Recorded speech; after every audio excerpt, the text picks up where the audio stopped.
No one in that quiet Rhode Island courtroom could have predicted what was about to happen. It started like any other morning, another routine parking ticket, another nervous man standing before the judge. But when 68-year-old Harold Thompson, a frail veteran with tired eyes, walked in clutching a crumpled envelope, something felt different. He wasn't there to argue or make excuses. He just wanted to explain. Then Judge Frank Caprio noticed it, a faded tattoo on Harold's arm. It wasn't just ink, it was a story, a scar from a lifetime ago, when Harold was fighting a war most people had already forgotten. And from that moment, the courtroom changed. The laughter stopped. The cameras went silent. Everyone could feel that something powerful, something human, was about to unfold. What started as a $50 parking ticket would soon turn into a moment that left the entire courtroom in tears. A story of sacrifice, love, loss, and unexpected kindness that would touch millions across the world. Stay till the end, because what Judge Caprio does next will restore your faith in humanity. It was supposed to be a simple morning at the Providence Municipal Court. The air was light, the cases routine, a few speeding tickets, some expired meters, and the usual nervous laughter of people hoping for a break. Then the door opened. A man in a worn-out denim jacket stepped in, holding a crumpled envelope. His name was Harold Thompson, 68 years old, a veteran with tired eyes that had seen too much of life. He walked slowly, like each step was measured, steady, careful. He took a seat in the back row, waiting for his turn. The clerk called out, "Case number 12, Harold Thompson parking violation."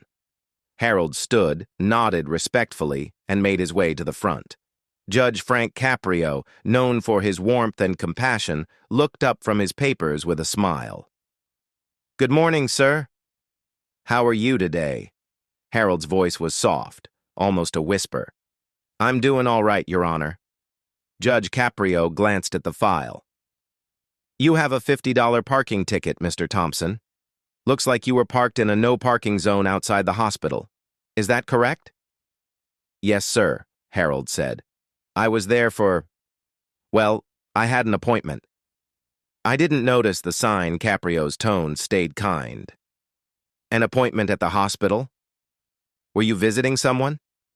Harold hesitated, his hands gripping the edge of the podium. "No, sir. I was... visiting my doctor."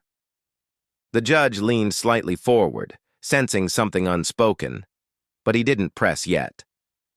"Well, let's see what we can do. Maybe you can tell me what happened that day." Harold nodded. "It was a Monday morning. I had a checkup scheduled, and I couldn't find parking anywhere near the entrance. I figured I'd only be in for a few minutes. When I came out, the ticket was already there." Caprio smiled gently. "That happens more than you'd think. How's your health now?" There was a pause. The courtroom quieted as Harold's voice trembled. "I've been better, Your Honor." "I've been better." The judge's kind eyes softened. "Take your time, sir. No rush here." And at that moment, Caprio noticed something on Harold's arm. A faded tattoo, half hidden beneath the sleeve of his denim jacket. It wasn't decorative or modern.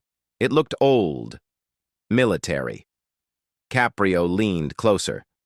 "That tattoo, sir, may I ask, were you in the service?" Harold looked surprised. Then he smiled faintly, tugging up his sleeve. "Yes, sir. U.S. Army, Vietnam, 1974. The room went still. What had begun as a $50 parking ticket suddenly became something else entirely. For a moment, no one spoke. Even the cameras, often present in Judge Caprio's courtroom for Caught in Providence, seemed to pause. Caprio's expression changed. The warmth was still there, but now with deep respect. "Vietnam," he repeated softly. "That must have been a tough time." Harold nodded. "Yes, sir. It was a long time ago, but some things, they stay with you." Judge Caprio leaned back. "You know, my brother served too. I always say, The people who wear that uniform carry more than we can ever see. Harold looked down. His voice was barely audible. Most of my buddies didn't make it back. I did. But sometimes I wish I hadn't. The words hung heavy in the courtroom. Caprio paused, choosing his words carefully. You came back, Mr. Thompson. That means you carried their memory with you. That's a heavy but honorable thing. Harold gave a slow nod, his eyes misting. I try to remember them every day. Caprio turned back to the case file. You said you were at the hospital for your own appointment. Are you okay now? Harold exhaled, the kind of sigh that comes from deep inside a man's chest. I'm fighting cancer, Your Honor. The doctors say it's advanced, but I'm still going. The chemo makes me forget things sometimes, like parking signs. The entire courtroom shifted. People leaned forward, silent. Caprio's hand rested on the desk. I'm sorry to hear that, sir. That must be difficult. It is, Harold said. But I'm not complaining. I've had a long life. Lost my wife 5 years ago, but I still talk to her every night. Caprio smiled gently. She must have been a wonderful woman. She was, Harold replied, smiling through tears. She waited for me when I was overseas. We married when I came back. 50 years together. She passed from cancer too. Maybe that's just how it goes. The judge took a long breath, visibly moved. The courtroom wasn't a courtroom anymore. It was a sanctuary, a place where a man's life unfolded, not just his mistake. Caprio leaned forward. Mr. Thompson, can I ask, what's that tattoo mean to you? Harold glanced down at the faded ink. An eagle clutching a ribbon with the words, Never forget. It was my unit's mark, he said. But it's more than that. It's my reminder of the men who didn't make it home and of the promise I made to live for them. Caprio nodded slowly. And you've kept that promise. Harold shrugged lightly. Some days I do better than others. Then Caprio smiled, that familiar Caprio smile that always carried empathy. Well, sir, I think you've done just fine. The courtroom erupted in a quiet, emotional applause, not loud, but heartfelt. The cameras captured every moment as Judge Caprio, instead of moving to the next case, leaned forward with genuine curiosity. Mr. Thompson, he said, I'd like to hear a bit more about you if you don't mind.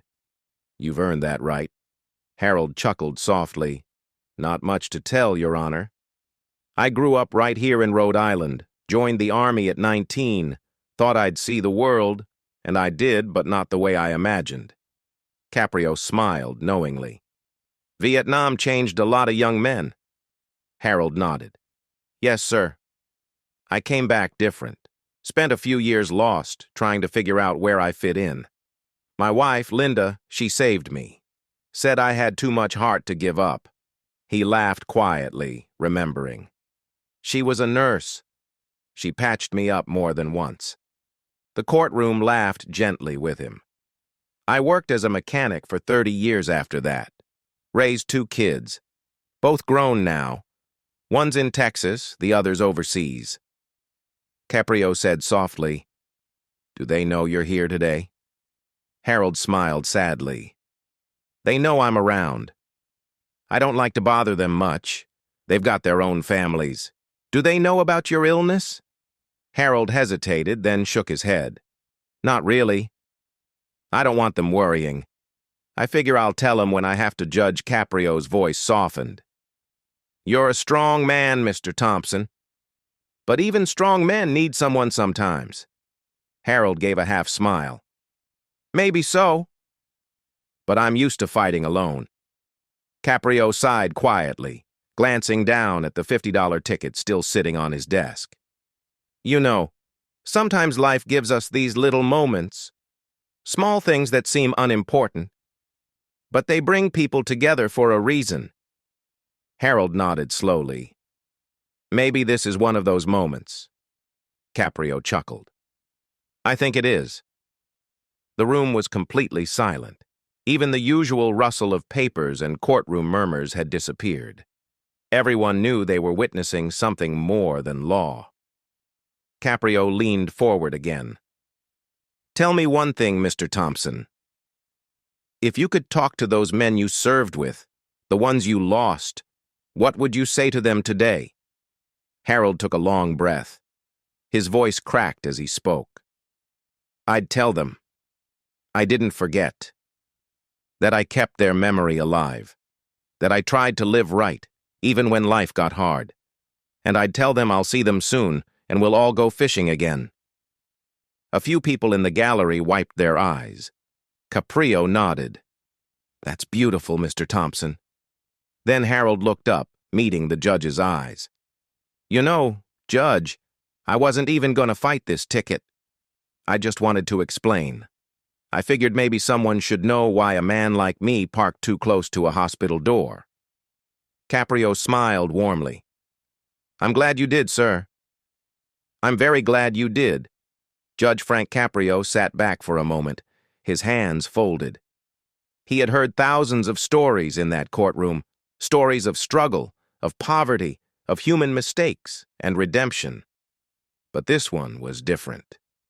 He looked at Harold and said quietly, "Mr. Thompson, you've already paid more than most of us ever will, not with money, but with your service, your loss, and your courage."